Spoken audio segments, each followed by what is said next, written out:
right, ladies and gentlemen, welcome to the Garage Gym Athlete Podcast. Jerred Moon here with Joe Courtney. What's up, Joe? What up, man? What are we talking about today? We are talking about a problem some garage gym athletes may run into not frequently, not as many times as I have, hopefully, um, but setting up your garage gym space. So you just recently went through this. You just recently moved, and this is your first actual garage gym. We kind of have talked about this on the podcast, but Joe's been he's worked out all over the place. He had an outdoor quote unquote garage gym situation. And this is his first proper in a garage gym situation. So, getting any tips in the setup, things that you think, considerations. I have a lot of experience as well with having moved so many damn times. I've always been a garage gym athlete. I've also had outdoor setups and I've had one basement setup. So I just feel like I have a lot of different things that I could go over. But that's it, man. Let's dive into it. You want to go first or second? I mean, we can just ping pong back and forth if you want. But the first thing I did, so when we got all our stuff transported and it was all just dumped in the garage, I was kind of looking at the lay of the land, and I think we parked the car in the garage first and put everything else to the side so that I knew how much space the car would take up, because we are still parking a car in there. It helps that we don't have a ton of kid stuff or work benches or anything like that. We don't really have garage hobbies other than the gym. That is the garage hobby. So first thing was getting the stall mats out, laying them out, seeing how that square footage would take up, because that kind of gives you an idea of what the footprint of like your workout space, and then the rest is storage space. So I laid the mats out, and then I assembled the rack and set the rack up. So once it was there, I kind of looked around, and so the orientation of how the rack was going to be, and also the number one thing, honestly, was leveling. Because as I was looking in my garage, you could see like a very subtle, slight slope in it. So I set it up and I took a leveler and tried to find the spot where it was going to be the most level and how I was going to squat. Because if not, if it was too off level, like if the bubble was outside the little lines, I would have had to completely turn the rack 90 degrees so that my heels would be uphill to the level, which wouldn't be ideal, because that width wise, it takes up a lot more room when you have the barbell.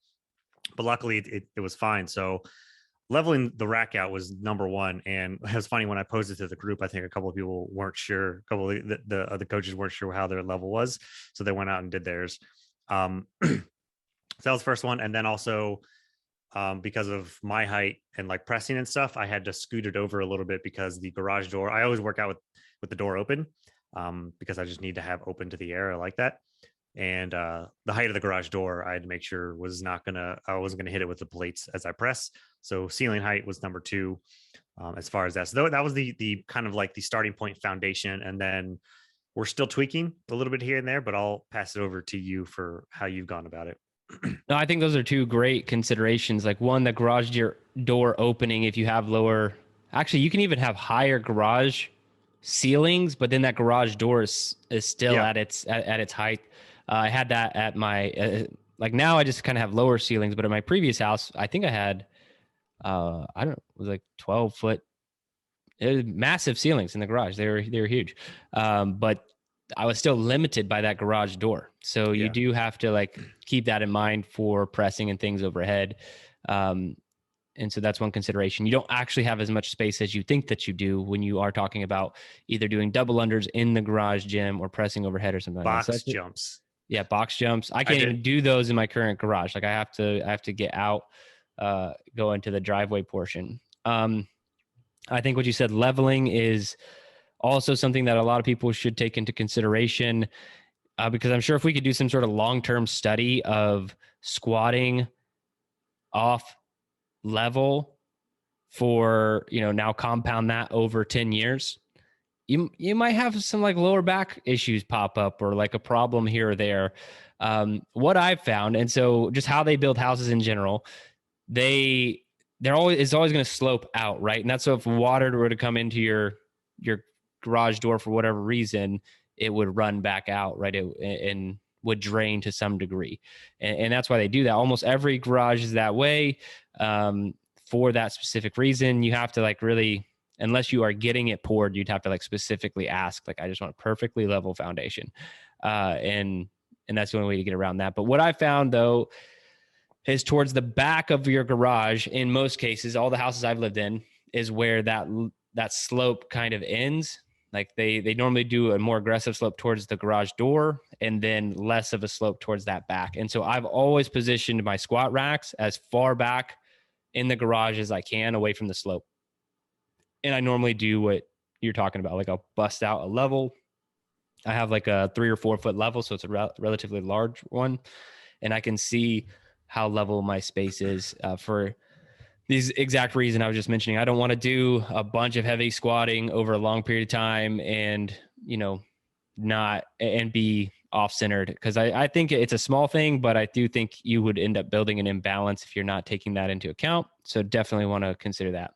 And then lastly, what you hit on floors, I mean, if it's not as obvious as it can be, make sure you put the floors in first before you start moving crap around, because that really sucks. If you like, I've done that before, where I was getting new flooring, I think it was, and so I didn't want to just take everything out, and so what I did was like I moved everything to one side of the garage gym, replaced all of that flooring on the left side, then moved everything to the left where the new flooring was, and then moved everything out, and then put the right side of the flooring in, and then moved everything back across the whole garage. And so, yeah, if you're just starting, getting set up, kind of map out where things are going to go with like some blue painter's tape, make sure everything will fit size wise that you want, consider the overhead stuff, lay the flooring first, make sure your ground's level. I think those are all great initial setup tips for sure. Yeah. Even now, just talk about moving stuff. Even now, I want to scooch my rack over like 6 to 8 inches. Oh But yeah. in order to do that, I have to take the weights off of the rack because I have storage on the rack. I have to move the rack off the mats, pull the mats over, then put the rack over to it just for that little 6 to 8 inches to get some breathing room away from my door. So now I'm like, do I really want to? Yeah. Well, my rack, yours is standalone, right? Yep. I just have the half rack or whatever that folds, the collapsible one from Rogue. Mhm. And like I said, it's as far back into the garage as I can get, because I wanted a more level squatting surface.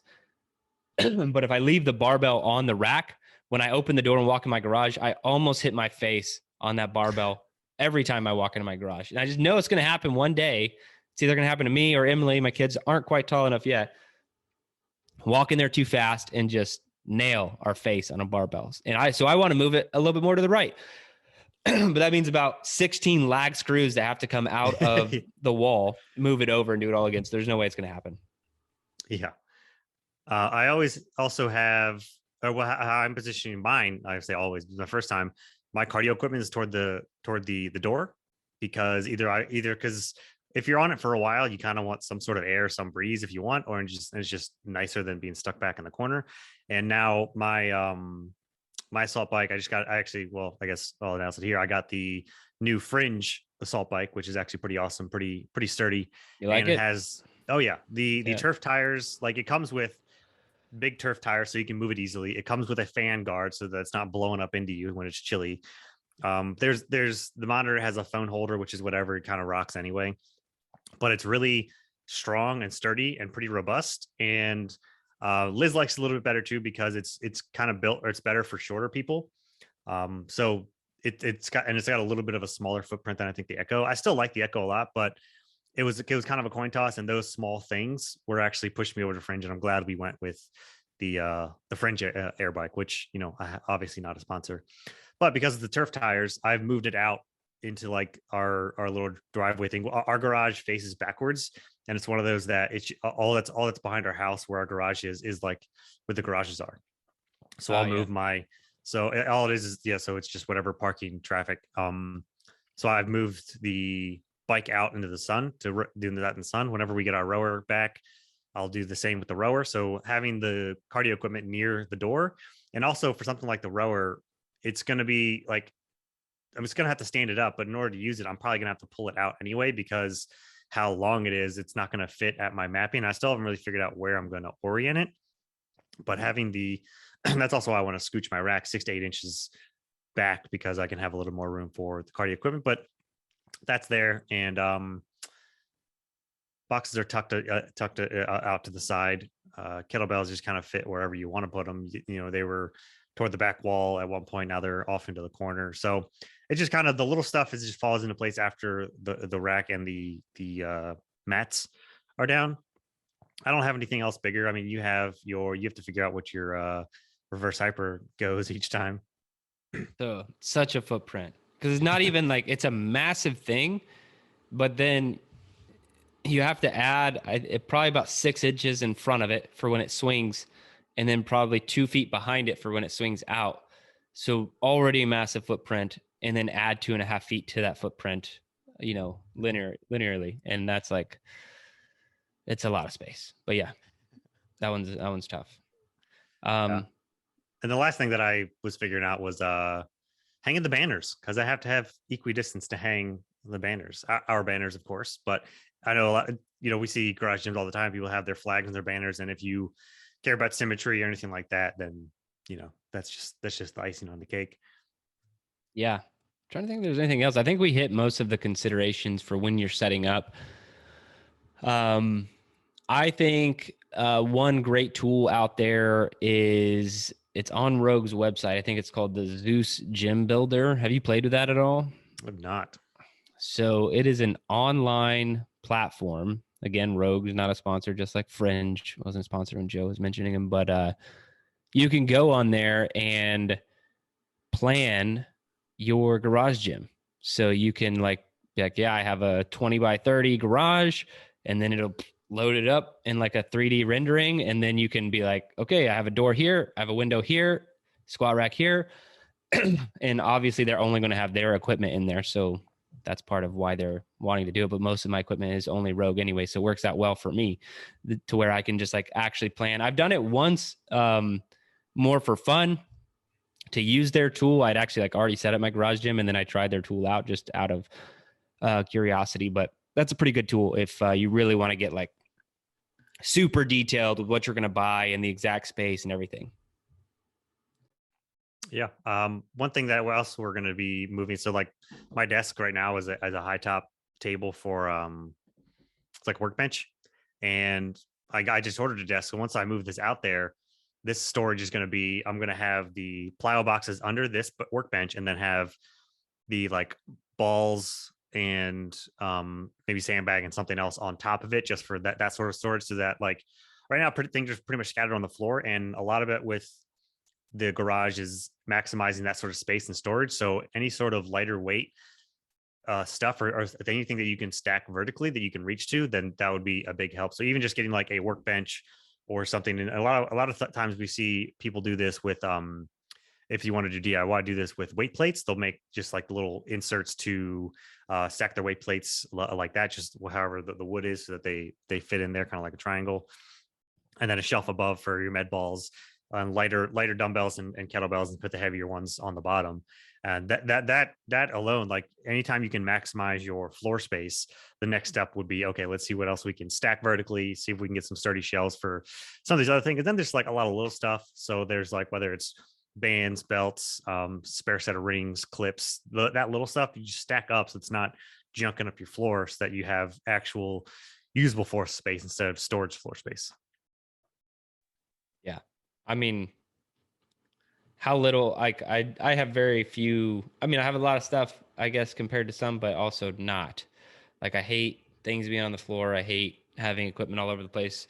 I'll probably even start downgrading what I have. I just don't use a lot of it. I use most of the conditioning machines. I kind of cycle on. They don't get equal love. It's like I'm in a biking mood for a couple months, and then I'll be in a running mood, ski erg mood, like whatever. That changes quite frequently. But yeah, I definitely prefer the space. So storage options are always solid. And they have like ones with like ropes where you can like pulley it up to your ceiling now. Have you seen those at like Home Depot or Lowe's? I think those are cool. If you have taller ceilings, you can like, you're like on a pulley system. You like lower it down, and then awesome. you can like see what you got, and then pull it back up so it's up against the ceiling after that. They need to make a hybrid, which they do. I think some company has, because it's the same thing, but a hybrid rower and ski erg, and they're just like that you take the fan, you mount it. I've seen some people just like mount it on the wall and it change the attachment, and then that's good to go. But they need to make it like more widely marketed. I think Concept 2 just needs to come out with a trifecta all-in-one. Like, Yeah. starts as a skier, you like move it down, it's a rower, then you like flip out the side pedals, and now it's a bike. Like, The bike you would be could the do it hardest all. one because you need the. It would I think be, you but need they the could do most, it. But They could figure out a way. yeah. All right, I think that's about it for setup and consideration. So hopefully that was helpful. If someone's thinking about a new setup or thinking about a garage gym in general, this is some stuff that you should definitely check out. But if you do have any other problems or things that you want us to cover, go to garagegymathlete.com, hit us up, email, use the chat bubble, and let us know what you want us to cover, and we definitely will. And if you are on YouTube watching this right now, subscribe, like the video, and leave us a comment. And if you're listening, 5-star review and a positive comment will really help us out. But that's it for this one, guys. Thanks for watching or listening. For listening to the Garage Gym Athlete podcast. If you want to learn more, go to garagegymathlete.com. You can learn about our training. Let us send you a copy of our book, The Garage Gym Athlete, or you can even get featured on the Garage Gym Athlete podcast. Thanks for listening.